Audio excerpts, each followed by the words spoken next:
in ka badan 30 ruux oo ah rakaab diyaaradeed oo u dhashay dalka Hindiya oo qaarkood uu sanka iyo dhagaha dhiig ka socday ayaa loo fidiyay gargaar daaweyn ah kadib markii ay duuliyaashii ilaaween inay u fasaxaan hawada loogu talagalay gudaha diyaaradda sida ay mas'uuliyiin sheegeen. Duulimaadkii diyaaradda Jet Airways oo lambarkiisu ahaa 9697 kaas oo ka tagay magaalada Mumbai ee dalka Hindiya kuna sii jeeday magaalada Jaipur ayaa dib loo celiyay wax yar kadib markii ay diyaaraddu hawada gashay. Muuqaallo ay barta Twitter-ka ku shaaciyeen qaar ka mid ah rakaabkii la socday diyaaraddaasi ayaa lagu arkayay qalabka neefsashada caawiya oo ku soo daatay gudaha.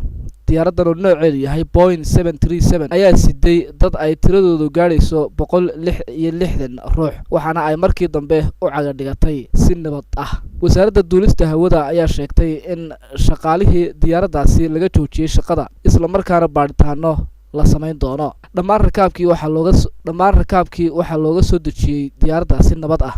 Gargaar degdeg ah ayaa loo fidiyay rakaab kooban oo ka cawday xanuun xagga dhagaha ah iyo dhiig ka socday sanka.